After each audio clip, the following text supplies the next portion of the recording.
Hey, Dios te bendiga, te saluda el evangelista Gary Lee en este precioso día. Ya estamos a 5 de septiembre del 2018. Quiero saludar de manera muy calurosa y efusiva a todo ese pueblo del Señor, Centroamérica, Sudamérica o cualquier lugar del mundo. Un poquito afónico de la garganta, estamos predicando bastante, pero estamos muy bendecidos y muy contentos y podemos seguir todos los días levantándonos en la mañana, alabando y adorando el nombre del Señor. El tema de hoy es un tema un poquito picante, polémico, hay mucho argumento y lamentablemente vivimos en un tiempo cuando la mayoría de la gente no quiere aceptar lo que está establecido en la palabra de Dios. Hablamos del cielo o del infierno. ¿Cuál es el lugar donde tú deseas ir? No sé. ¿Dónde va a terminar tu alma? Cielo o infierno. De hecho, cuando buscamos en la palabra, en los evangelios, descubrimos que el Señor no quiere que nadie se pierda, sino que todos procedan al arrepentimiento. El deseo, el anhelo, el añoro de Dios es que todo el mundo vaya al cielo. Si tú le preguntas a alguien hoy en cualquier lugar del mundo, oye, si te mueres, ¿a dónde irás? Seguramente te van a decir al cielo. Cada quien tiene su forma de creer, su filosofía, su religión, su ideología. Pero ¿qué dice la Biblia? ¿Qué nos enseña la Sagrada Escritura? La Biblia es el libro por excelencia. Es la última palabra, la primera y la última, donde Dios establece este tema tan importante. Cuando hablamos del infierno, recuerde que en la palabra de Dios en la Biblia, el infierno es mencionado cerca de 167 veces. Bajo diferentes nombres, por ejemplo, como Gehenna, Hades, el hoyo, el abismo, el castigo eterno, el lago de fuego, el infierno. Bueno, el lago de fuego será otra cosa, pero hay más o menos más parecidos. La cuestión es que el tema del infierno es un tema bastante claro. Vivimos en un tiempo cuando mucha gente está rechazando la realidad del infierno, como lo hizo el Papa Francisco hace que unos 3 meses atrás. Y muchos neopentecostales con esa doctrina de el universalismo rechazan que existe un infierno. La Biblia dice categóricamente que el infierno existe. Sabemos perfectamente bien incluso la historia real que contó el Señor sobre el rico y Lázaro muestra que hay 2 destinos, el cielo o el infierno. Eso está claro. La pregunta que muchos se hacen es ¿quiénes irán al infierno? Bueno, la Biblia dice y habla de las características de quienes irán. No te da nombres, porque al final del día solamente Dios sabe quiénes estarán allí, abajo, y como también los que van a estar ahí arriba. ¿Y quiénes van a estar ahí arriba? Los que tienen sus nombres escritos en el libro de la vida. Óigame, bendito sea Dios que la sangre de Jesucristo nos ha limpiado, nos ha lavado, nos ha redimido. Y podemos decir, mi nombre está escrito en el libro eterno de la vida. El Cordero de Dios, yo sé que escribió mi nombre en ese libro santo que está en el cielo. El infierno es un lugar terrible, espantoso. Mucha gente no piensa en ello en este momento. ¿Por qué? Porque andan disfrutando de la vida, andan muy felices, andan muy alegres. Tal vez en las pachangas, en las fiestas, en las borracheras, en esto, en lo otro, ganando dinero, trabajando, preparándose, educándose. Están forjando supuestamente su futuro. No piensan en esto. Pero qué rápido se va la vida. En menos de lo que canta un gallo, la vida se te va. Estás aquí, de repente tienes 1 año, 2 años, 20 años, 50, 60, se acabó la vida. ¿Y qué hiciste? ¿Te preparaste para la eternidad? ¿Hiciste lo correcto? ¿Seguiste el camino de Dios? ¿Quiénes irán al infierno? Bueno, la Biblia habla de los rebeldes, borrachos, los que se echan con varones. Habla de los adúlteros, fornicarios. Habla de los idólatras. Idólatras. ¿Y qué es un idólatra? Un idólatra es aquella persona que lo que hace es que sustituye toda la adoración a Dios y la pone en otra cosa. Por ejemplo, el que se postra frente a una imagen. Idolatría. No hay tal cosa como no idolatramos, veneramos. Es un juego de palabras, lo he dicho muchas veces. Adorar, venerar es la misma cosa. Simplemente estás jugando con las palabras y te estás tratando de convencer a ti mismo. Idolatría es condenado por Dios como el pecado más grande. De hecho, es la abominación más grande que hay. Y te lo voy a probar. En Éxodo 20, cuando encontramos los 10 mandamientos, el primer mandamiento dice: no tendrás dioses ajenos delante de mí. Y el primer mandamiento no está puesto en el 7º lugar, en el 8º lugar, en el primer lugar, donde dice: no tendrás dioses ajenos delante de mí. Luego dice: y no te harás imagen de ninguna cosa creada en el cielo, la tierra y debajo de las aguas de la tierra, ni las honrarás ni te inclinarás a ellas. Los judíos siempre hemos sido cautelosos en eso.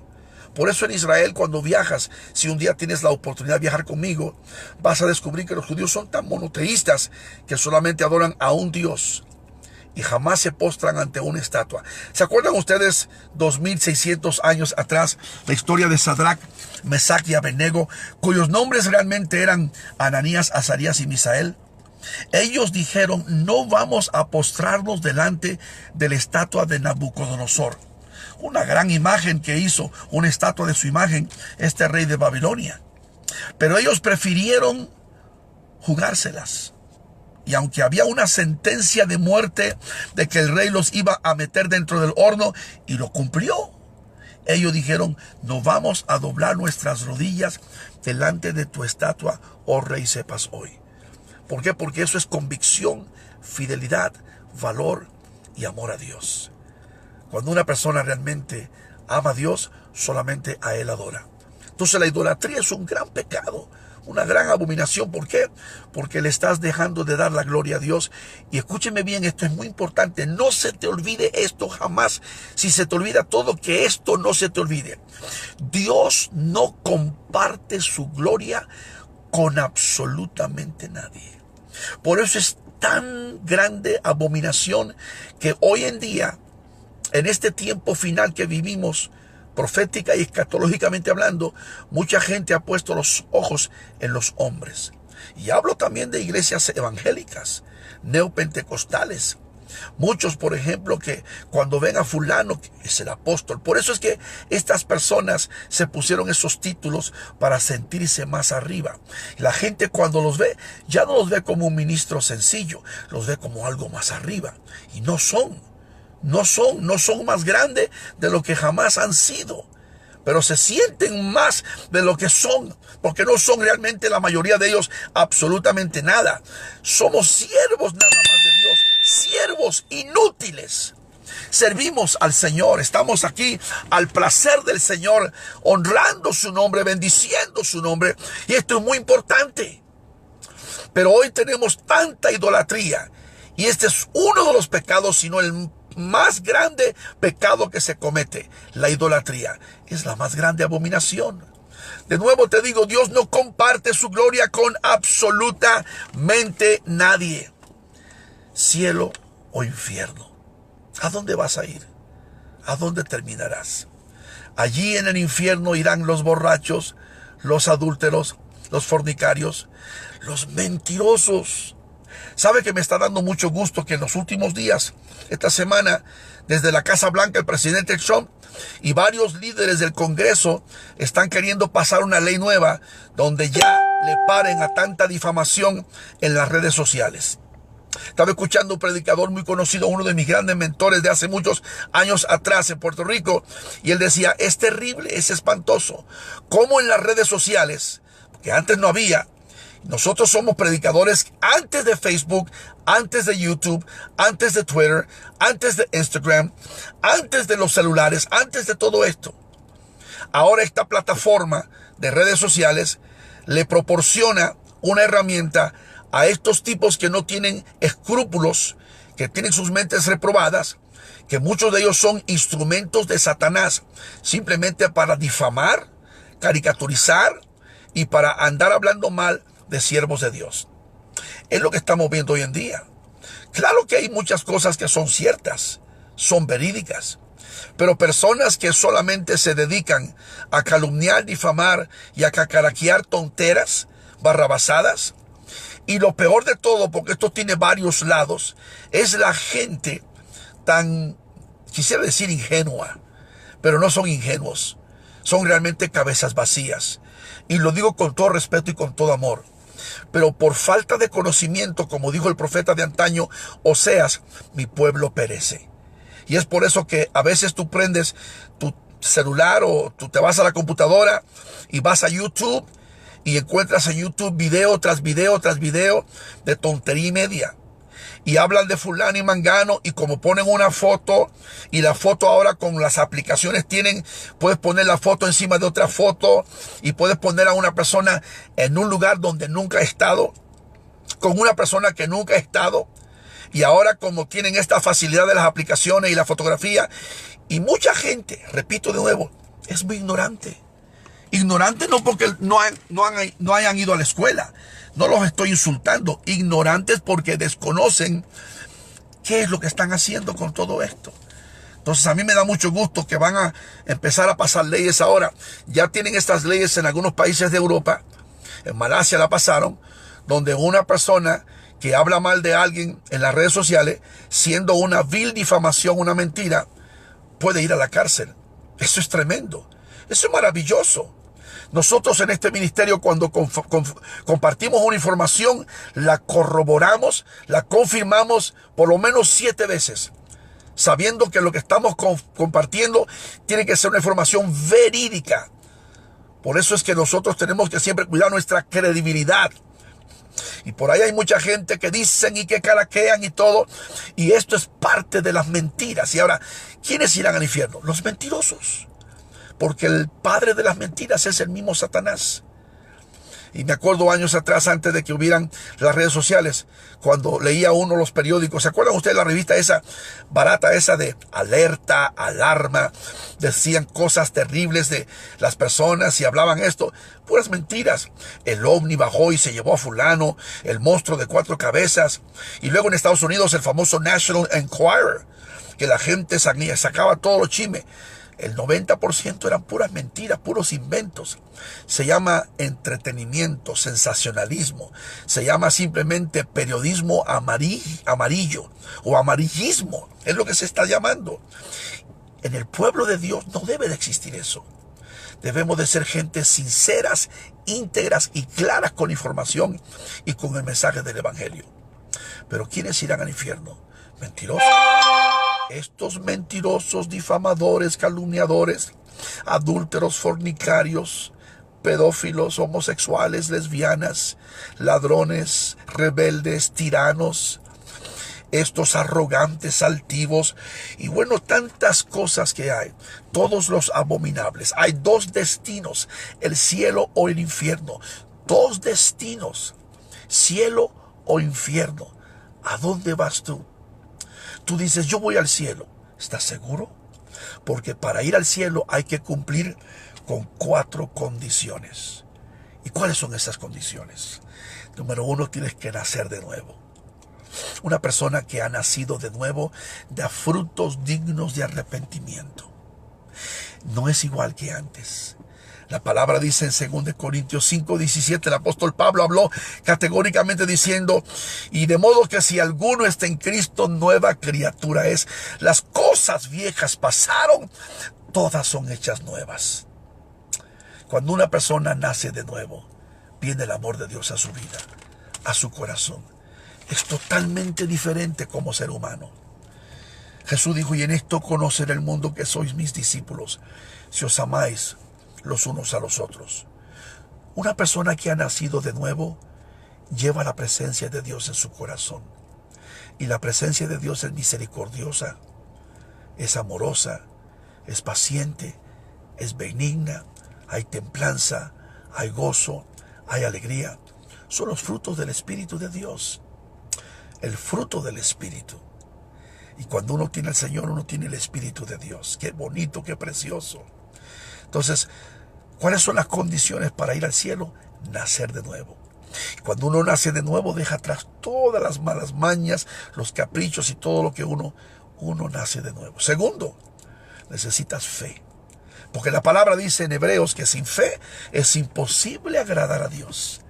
El que se allega a Él tiene que creer que Él es Dios y Él es galardonador de los que le buscan. La fe es importante. El apóstol Pablo, cuando le habló a la iglesia de Éfeso, le dijo en el capítulo 2 de una manera muy categórica, muy directa: y por gracia sois salvos. La palabra gracia es favor inmerecido. No lo merecemos. El regalo de la salvación. Pero mire cómo dice: y por gracia sois salvos, y por medio de la fe. La fe. Si no hay fe, no hay salvación. Si no hay fe, no hay reino de los cielos. Por eso es importante la fe. Puesto los ojos en el autor y consumador de la fe. No en fulano, mangano, perencejo. Y es triste, lo digo con tristeza y con dolor en mi alma, de cuántas personas han puesto sus ojos en hombres. En hombres que han dicho falsas profecías. Hombres que son vividores, que son malos, que son falsos profetas y apóstoles falsos. Esta es la generación que estamos viviendo hoy en día. Puesto los ojos en Jesús. Jesús, mira a Jesús, mira a Dios. Jesús es el que salva. Fuera de Él no hay nadie más que salve. Solo Jesús. Puesto los ojos en el autor y consumador de la fe. Las condiciones para ir al cielo son muy claras. Nacer de nuevo, tener fe. Número 3, Hebreos dice: seguid la paz con todos y la santidad, sin la cual nadie verá al Señor. Ahora, cuando hablamos de santidad es un tema un poco polémico, controversial. Porque mucha gente enseguida que dice: es que la Biblia dice que sin santidad, y piensan que se trata de que tengo que tener el pelo en cierto tamaño, la camisa de cierto color. Eso es parte de la santificación. 1 Tesalonicenses capítulo 5 versículo 23 dice: y todo vuestro ser sean guardados irreprensibles para la venida de nuestro Señor Jesucristo. Alma, cuerpo y espíritu. ¿Estamos de acuerdo? Yo creo que la santificación de una persona, cuando uno viene a Cristo, uno es nueva criatura. Uno ya no va a vestir como el mundo, uno ya no va a hablar como el mundo, uno no va a caminar como el mundo. Uno es totalmente diferente. Somos nuevos. Pero la santidad es una posición en la que Dios nos ha puesto por medio de su sacrificio. Déjeme explicarme un poco mejor. Usted no puede santificarse a través del ayuno y la oración. Mucha gente dice: voy a orar. Y no me malentienda, yo oro todos los días. La oración es demasiado importante. Si tú hablas con Dios, las cosas cambiarán orando. La oración es demasiado importante. Es la espina dorsal de todo cristiano. Y el ayuno es muy importante. Presentar vuestro cuerpo en sacrificio vivo. La consagración, las vigilias. Leer la Biblia todos los días. Pero esto no te santifica más. Esto te acerca al Señor. Esto no te salva más. Esto no te da salvación. Esto no es una cosa, es que si oro me voy a salvar más. La salvación ya el precio lo pagó Jesucristo. Jesús pagó el precio. Y hay quienes piensan que si tenemos dos personas, por ejemplo, fulano de tal y mangano de tal. Fulano ora 7 horas al día, mangano ora 2 horas al día. ¿Quién es más santo? Pues fulano. ¿Quién te dijo eso? La misma palabra dice: vale más la obediencia que el sacrificio. La oración es extraordinaria, maravillosa, el ayuno, todo esto. Pero la santidad, nosotros no somos santos por nuestras obras. No podemos santificar nuestras vidas por medio de nuestras obras. Jesús pagó todo. Él hizo la obra. La obra fue completada en la cruz del Calvario. The work was complete. Por eso cuando Jesús muere en la cruz del Calvario, Él dijo: consumado es. Esa obra fue completa. Jesús se convierte en el Cordero de Dios que quitó el pecado del mundo. Y al quitar el pecado del mundo, nos santificó a todos. Pero la iglesia cristiana hoy, lamentablemente, tiene ese problema de que no comprende bien eso. Y creo en la santificación, por dentro y por fuera. Porque los hijos de Dios somos, como dice la Escritura, cartas abiertas al mundo. Somos diferentes. Pero en cuanto al tema de la salvación, santidad, nosotros no podemos santificarnos más a través de esto o del otro. Porque entonces sería cuestión de ¿qué? de obras. ¿Y qué dice la palabra en el capítulo de Efesios? No por obras, no por obras, para que nadie se gloríe. Este es un punto importante, este es un precepto inviolable. Y es lamentablemente lo que hoy en día, en que se ha detenido muchas iglesias. Y todo esto sucede, con respeto lo digo, por falta de conocimiento. Y cómo somos fáciles y ligeros para condenar a medio mundo. Y estoy hablando ahora de los evangélicos, cristianos, de los que estamos dentro de este servir a Dios. Que tenemos a Jesucristo, pero tenemos necesidad de santidad, porque la santificación, la santidad es importante. Condiciones para ir al cielo. Nacer de nuevo, fe y santificación. Santidad, santificación. No me estoy contradiciendo, te estoy hablando de un punto muy verídico, porque la palabra dice, sí dice en Hebreos, dice, seguir la paz con todos y la santidad sin la cual nadie verá al Señor. Entonces, ¿qué pasa? Que una persona que tiene la salvación es santo por lo que Dios hizo, pero se tiene que santificar. Santidad y santificación, quizás dos cosas diferentes. Santifíquese usted, todo vuestro cuerpo, alma, cuerpo y espíritu.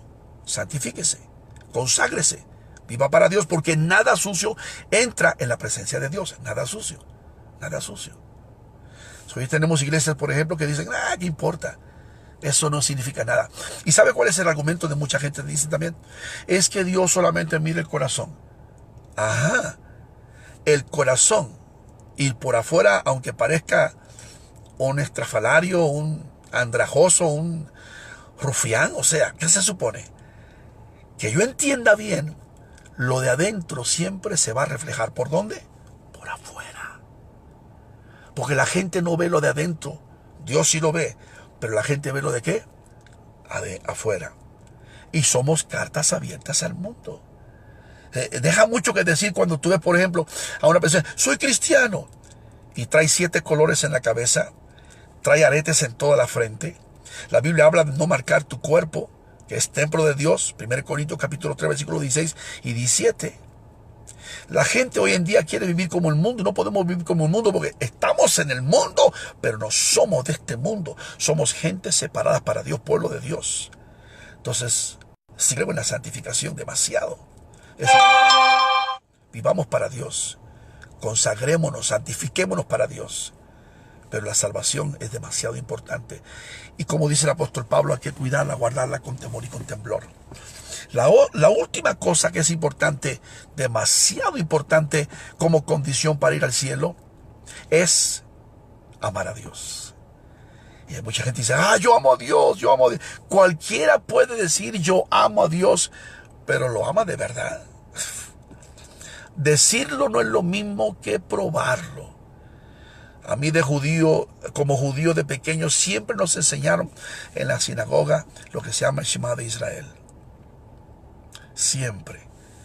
Y dice Deuteronomio capítulo 6, versículo 5, y amarás a Jehová tu Dios. Amarás a Jehová tu Dios de todo tu corazón, de toda tu alma y con todas tus fuerzas. Amigo, estamos en el mundo, pero no somos de este mundo. Y me gusta, te voy a dejar estos 2 versos para que los leas en tu casa. 1 Juan capítulo 2, versículos 15 y 16. Y Santiago capítulo 4, versículo 4. Léetelo. 1 de Juan capítulo 2, versículos 15 y 16. Santiago capítulo 4, versículo 4.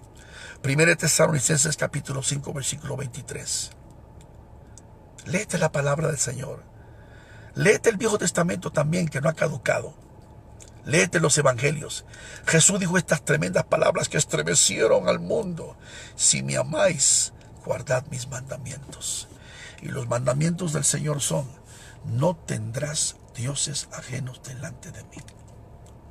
¿Cielo o infierno? Es la pregunta del día. ¿Cielo o infierno? ¿A dónde irá tu alma? Yo te amo en el amor del Señor. Y para muchos de ustedes que están allí criticando, yo no soy perfecto, pero yo amo a Dios con todo mi corazón.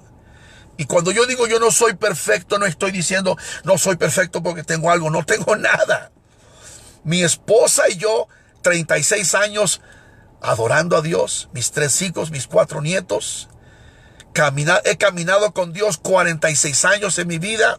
Me convertí a los 15 de la sinagoga a la iglesia y he vivido para Dios, siempre guardando mi testimonio para la gloria de mi Señor Jesucristo. Y hay mucha gente que han buscado y buscado y buscado, y aquí estamos brillando. Brilla en el sitio donde estés, brilla. Pero cuando digo que no soy perfecto, es porque muchas veces nosotros nos enojamos y cometemos errores y decimos tontera y media, todos.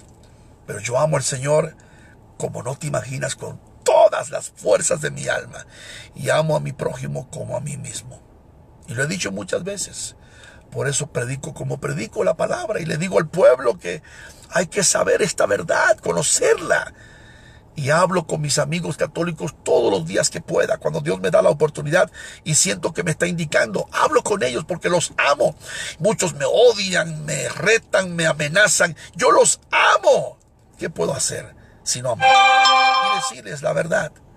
Y cuando ellos no tienen argumento, lo que hacen es que me insultan y me tiran piedras, me tiran hasta con la letrina. Pero yo los amo. Aunque no lo creas, yo los amo en el amor del Señor. Dios te bendiga, Dios te guarde. Óigame, tenemos que amarnos. Eso es algo importante. Porque si amamos a Dios, también amamos a nuestro prójimo. Jesús dijo en Lucas capítulo 6, si a vosotros que oís os digo, si amad a vuestros enemigos. Tremendo. Amad a vuestros enemigos. Yo no me considero que tengo enemigos, pero yo amo a la gente, a toda la gente. Aleluya, aleluya, aleluya. Dios te bendiga. Cielo o infierno, cielo o infierno. ¿A dónde irá tu alma? Comparte esta palabra. Dios te bendiga. Shalom.